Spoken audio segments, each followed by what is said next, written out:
ओम।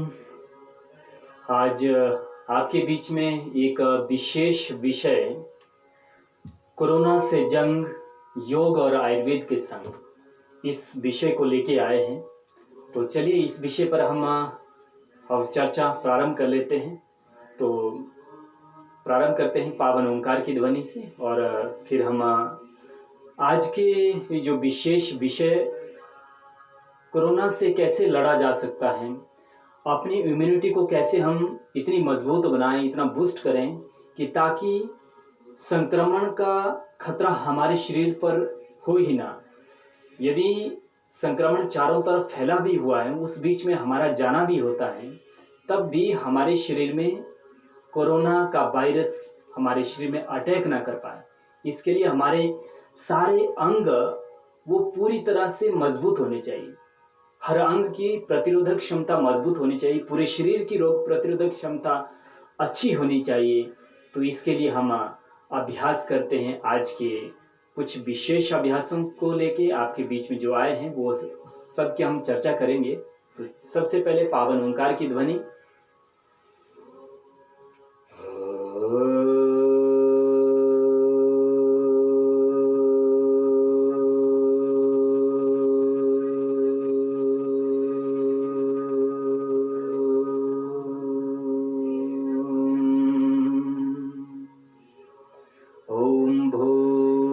स्वः तत्सवितुर्वरेण्यं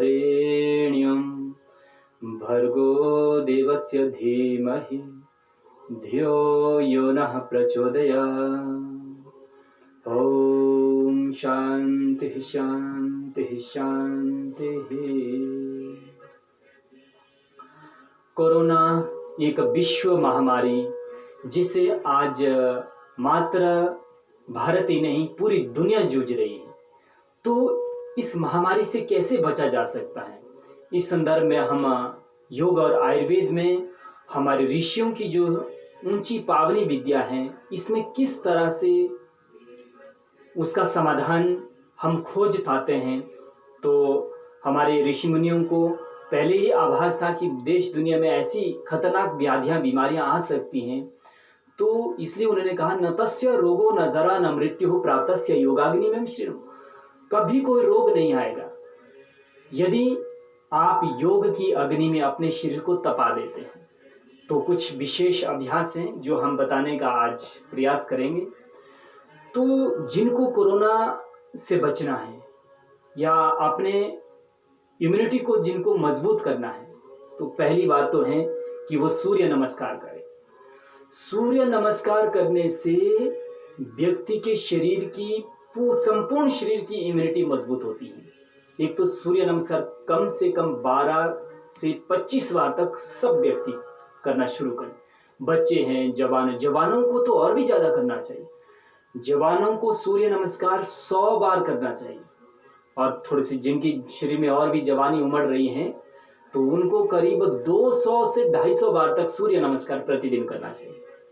और साथ में भस्त्रिका प्राणायाम करें, कपालभाति प्राणायाम करें, अनुलोम विलोम प्राणायाम करें, भ्रामरी प्राणायाम करें, उद्गीत प्राणायाम करें। करीब ये जो मैंने लगभग 5 प्राणायाम और सूर्य नमस्कार 5 मिनट में 25 बार सूर्य नमस्कार हो गया और फिर 5 प्राणायाम। और एक बार हम सूर्य नमस्कार का थोड़ा सा डेमो दे देंगे आपको। आप जो लोग अभ्यस्त हैं वो भी करें, जो अभ्यस्त नहीं है वो थोड़ा सा देख पाएं कि सूर्य नमस्कार का सही टेक्निक क्या है। हम एक ही बार करके दिखाएंगे। ऐसे आपको 5 मिनट में 25 बार सूर्य नमस्कार होगा, उसका अभ्यास प्रतिदिन करना है अपनी प्रतिरोधक क्षमता को बढ़ाने के लिए। तो पहले सूर्य नमस्कार का हम बताएंगे, फिर 5 प्राणायाम का हम थोड़ा सा आपको खाली डेमो देंगे ताकि आप उस चीज को प्रतिदिन कर सके।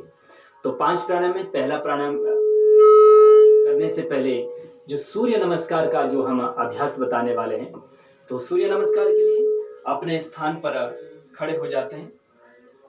तो पूरा एक बैलेंस बनाते हुए, तो फिर दोनों हाथ साइड से ऊपर, ये फर्स्ट पोजीशन। सेकंड के लिए ऊपर जाते हैं, थर्ड के लिए फिर नीचे, ये फोर्थ के लिए फिर देखते ऊपर, फिफ्थ, सिक्स्थ, 7, फिर 8, फिर 9, फिर 10, फिर 11 और फिर 12। फिर दोनों हाथ ऊपर और साइड से नीचे। ऐसे सूर्य नमस्कार करीब यह अभ्यास 12 स्टेप्स होते हैं और 7 इसमें आसन होते हैं। ये अभ्यास जिनको इम्यूनिटी वीक है वो करीब 5 मिनट जरूर करें। और दूसरी बात, 5 प्राणायाम करें। 5 प्राणायाम में भस्त्रिका प्राणायाम, उसमें लंबे दोनों हाथों को मुद्रा विशेष में रखे वो तीव्र गति से करें अपने शरीर की ऊर्जा बढ़ाने के लिए। उनको ऐसा करना पड़े।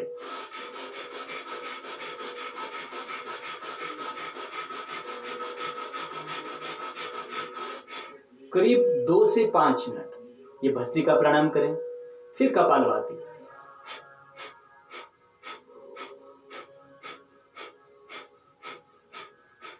कपालभाति प्राणायाम 10 से 15 मिनट करना है। और फिर अनुलोम विलोम प्राणायाम, तीसरा महत्वपूर्ण प्राणायाम है रोग प्रतिरोधक क्षमता को बढ़ाने के लिए अनुलोम विलोम प्राणायाम। जो पूर्णतः स्वस्थ है, जिनको शरीर पहले से ही स्वस्थ है, वो थोड़ा इसे तीव्र गति से भी कर सकते हैं।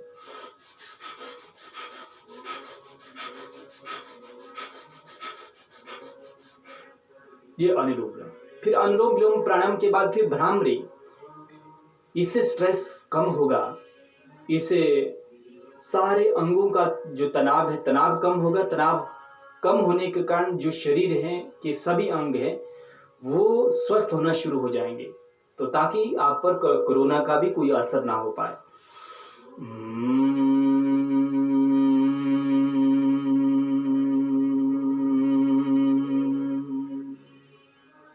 ये भ्रामरी, इसको करीब 5 बार करें, 5 मिनट तक लग सकते हैं। फिर उद्गीत प्राणायाम, आंखें बंद रख के 5 बार ओम का उच्चारण।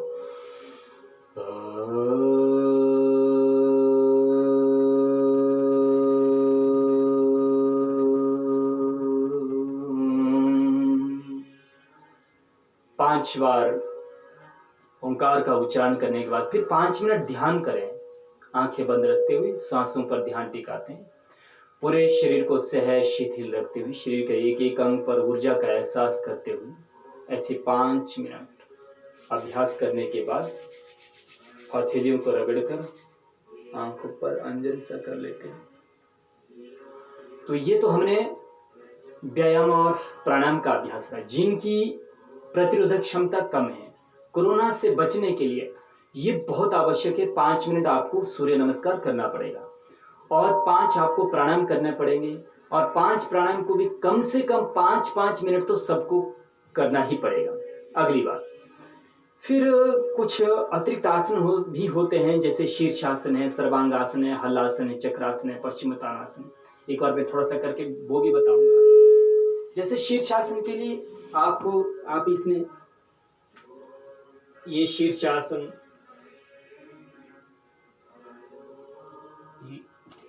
ये शीर्षासन भी उसके लिए बेहतर है। शीर्षासन के बाद ये सर्वांगासन भी उसके लिए आवश्यक है। ये सर्वांगासन, और सर्वांगासन के बाद फिर ये चक्रासन। ये चक्रासन, ये अभ्यास के पश्चात पश्चिमोत्तानासन, ये भी आवश्यक है उनके लिए। ऐसे करीब इसके साथ जो हलासन है, सर्वांगासन के साथ एक हलासन, ये 5 आसन, ये 5 आसन, 5 प्राणायाम, 5 आसन, एक सूर्य नमस्कार 5 मिनट। तो इसके साथ साथ दंड, फिर कुछ बैठक, उनका भी अभ्यास कर सकते हैं। जैसे दंड में ऐसे बैठकर, इसमें एक तो साधारण दंड, इसको 10 बार करना है। ये साधारण दंड 10 बार ये हो गया। फिर इसके साथ मिश्र दंड, वो भी 10 बार, ये मिश्र दंड हो गया, ये भी 10 बार। फिर वक्ष विकासक दंड, दोनों हाथ अंदर की तरफ, पैर पीछे। फिर ये भी 10 बार वक्ष विकासक दंड। फिर इसके साथ बैठक में तो एक तो ये साधारण बैठक, फिर पैर खोल के हनुमान बैठक। ये सारी चीजें 10-10 बार करना है, ऐसे पूरा बैठक। ये जिनको अपनी प्रतिरोधक क्षमता को बढ़ाना है उनके लिए बेहतर अभ्यास मैंने बताने का अभी प्रयास किया। ये तो अभ्यास करें, और इन अभ्यासों को करने के साथ मैंने कहा कि यदि ये तो पूरे शरीर की इम्यूनिटी को बूस्ट करने के लिए, इसके साथ जैसे हार्ट की इम्यूनिटी कम है, इसके साथ जैसे कि फेफड़े की इम्यूनिटी कम है, जैसे पैनक्रियाज की इम्यूनिटी कम है, किडनी की इम्यूनिटी कम है और लीवर की इम्यूनिटी कम है, उनको भी मजबूत करना पड़ेगा उन अंगों को। तो ये आवश्यक रहता है कि आप प्राणायाम को पूरा करें और इसके साथ कुछ आयुर्वेदिक औषधियों का प्रयोग करें। जैसे पूरे शरीर की इम्यूनिटी को बढ़ाने के लिए बेहतर है कि आप एलोवेरा का प्रयोग करें, आप गिलोय का प्रयोग करें, आंवला का प्रयोग करें, तुलसी का प्रयोग करें, अश्वगंधा, शतावर, सफेद मूसली का प्रयोग करें और दूध में हल्दी डालकर प्रयोग करें। इससे शरीर की इम्यूनिटी बढ़ेगी। और शिलाजीत का प्रयोग कर सकते हैं, लिक्विड कर सकते हैं या कैप्सूल फॉर्म में आता है उसका कर सकते हैं, शिलाजीत रसायन का प्रयोग कर सकते हैं। और इसके साथ स्पिरुलिना पतंजलि का आता है, उसको आप प्रयोग कर सकते हैं। इसके अंदर जो स्पिरुलिना है, प्रोटीन है, विटामिन है, माइक्रोन्यूट्रिएंट्स, ये सब चीज़ें इसमें उपलब्ध हैं। उसका आप एक एक कैप्सूल प्रतिदिन दूध के साथ आप सेवन कर सकते हैं। तो ये शरीर की इम्यूनिटी। और इसके साथ मैंने कहा जैसे हार्ट की इम्यूनिटी कम है तो अर्जुन की छाल भी लेनी पड़ेगी, उसका आप प्रयोग करें। लौकी का जूस का प्रयोग करें, हार्ट की इम्यूनिटी बढ़ेगी। फेफड़े को मजबूत करना है तो शिलाजीत तो अद्भुत हैं, आप स्पेशल च्यवनप्राश का प्रयोग करें। आप शीतोपलादी चूर्ण, त्रिकटु चूर्ण, अभ्रक भस्म, प्रबाल पीष्टी इत्यादि कुछ ऐसी औषधियां हैं जो हमारे फेफड़ों को मजबूत करते हैं। ये भी आपको पता होगा कि कोरोना के पेशेंट को सबसे पहले अटैक का फेफड़े, उनको सर्दी, जुकाम, खांसी, बुखार ये समस्या होती है। ये फेफड़े की कमजोरी के कारण होता है। जिनकी इम्यूनिटी कम रहती है तो उनको तो कोरोना सबसे पहले अटैक करता है, सबसे पहले। और जिनको पहले से ही क्रोनिक डिजीज है, माने कि आप ये देख सकते हैं कि जो क्रोनिक डिजीज के व्यक्ति हैं और जिनकी इम्यूनिटी कम है और साथ में जो बुजुर्ग आदमी है और बच्चे, इन पर वो ज़्यादा अटैक करता है। तो आप यदि इन अभ्यासों को करेंगे, जिन अभ्यासों को बताने का आज मैंने प्रयास किया, इतने अभ्यास करेंगे, ये यकीन मानिए कि आपकी इम्यूनिटी मजबूत होगी। आप गिलोय का प्रतिदिन सेवन करें, जो हम कुछ बता रहे हैं आपको, कुछ काढ़ा भी बताया, तो इसका आप एक बहुत बेहतर काढ़ा है 5 चीज़ों का। उस काढ़े को यदि आप इम्यूनिटी को बढ़ाना चाहते हैं, यदि आप कोरोना के संक्रमण से बचना चाहते हैं, तो आप गिलोय लीजिए, करीब 3-4 डंडी गिलोय की। तुलसी पत्र डालें, 5-7 तुलसी पत्र, काली मिर्च डालें, 5-7 काली मिर्च के दाने, फिर हल्दी डालें, कच्ची हल्दी हो लगभग एक छोटा सा टुकड़ा, फिर अदरक डालें, वो उसका भी एक छोटा टुकड़ा। ये सब 5 चीज़ें, गिलोय, तुलसी, काली मिर्च, हल्दी, अदरक, इन 5 चीज़ों को मिलाकर कूट कर, हमाम दस्ते में कूट कर, और फिर उसको काढ़ा बनाएं। करीब 2 गिलास पानी में इसको उबालें। जब आधा गिलास बच जाए तब उसको छान कर पिए। ये काढ़ा जिनको कोरोना के संक्रमण से बचना है या जिनको अटैक नहीं हुआ है, वो उसका सेवन 2 टाइम करें, सुबह और शाम को खाली पेट करें। जिनको कोरोना हो चुका है तो वो इसका सेवन दिन में 5-7 बार करें इसी काढ़े को। तो इसके साथ ये बहुत ज़रूरी है कि आप प्राणायाम को तो पूरा करें, अंकुरित लें, सलाद लें, मांसाहार से बचें। ये तो साबित हो चुका है कि क्योंकि ये तो आया ही जीवों से हैं, तो इसलिए हम जीव जंतुओं पर दया करते हुए उनको मांसाहार से बचें और शाकाहारी सेवन करें, शाकाहार का ही प्रयोग करें। हवन यज्ञ करें, चारों तरफ वातावरण शुद्ध हो जाएगा, जिसमें अच्छी अच्छी जड़ी बूटियों का आप इस्तेमाल कर सकते हैं, जिसमें गिलोय होती हैं, तुलसी होती है, इत्यादि बहुत सारी औषधियाँ हैं जो वातावरण को शुद्ध कर सकती हैं, ताकि संक्रमण का खतरा हमारे शरीर में ना रहे और हमारी प्रतिरोधक क्षमता प्रतिदिन बढ़ती जाए। और मेडिटेशन करें, समय पर उठें, देर तक न सोएं, गर्म पानी पिएं, फिर हल्दी, जीरा, लहसुन, अदरक, मुनक्का, च्यवनप्राश, आंवला, गिलोय, नीम, तुलसी, दालचीनी, काली मिर्च, हल्दी वाला दूध, तो इन सब चीज़ों से इम्यूनिटी बहुत मजबूत होती है। तो ये सब चीज़ें हमने आज प्रयास किया। मुझे लगता है कि यदि कोई भी व्यक्ति इतनी औषधियाँ, जो मैंने करीब 8-9 प्रकार की एक औषधियाँ बताई, 5 प्रकार की औषधियों का एक काढ़ा सा बताया, ये प्रतिदिन कोई भी व्यक्ति लेगा तो सामान्य व्यक्ति भी स्वस्थ होगा, और जिनको सामान्य रोग है वो तो स्वस्थ रहेगा ही। सामान्य सर्दी, जुकाम, बुखार, खांसी तो ठीक हो, इससे बड़ी बात है जिनको कोरोना तक हो चुका है वो तक अपने को बचा सकता है। यदि किसी को हो ही चुका है, पतंजलि की औषधि आ चुकी है कोरोना के लिए, तो उसका वो सेवन कर सकते हैं। अश्वशिला कैप्सूल का प्रयोग कर सकते हैं, आंवला का प्रयोग कर सकते हैं, गिलोय घनीबट्टी का प्रयोग कर सकते हैं, और गिलोय का रस ले सकते हैं, गिलोय की ताज़ी डंडी का प्रयोग कर सकते हैं। ये प्रतिदिन इतना प्रयोग करते रहना। एक स्वस्थ व्यक्ति के लिए भी प्रतिदिन आंवला, एलोवेरा का सेवन करना चाहिए, गिलोय का सेवन प्रतिदिन करना चाहिए, क्योंकि बीमारी का तो पता नहीं है ना, कब कौन सा रोग आ जाए। कभी स्वाइन फ्लू आता है, कभी ये अलग अलग तरह की डेंगू आता है, कोई सारस, कोई और चीज़, इस तरह के कई तरह के रोग है। जैसे इस वक्त कोरोना ने तबाही मचा रखी है। किसी ने सोचा नहीं था कि इतनी भयानक बीमारी जो सब लोगों को जकड़ देगी, सब लोगों के भीतर एक खौफ पैदा करेगी। तो मैं आपसे निवेदन करना चाहता हूं कि यदि आप भी इस खौफ से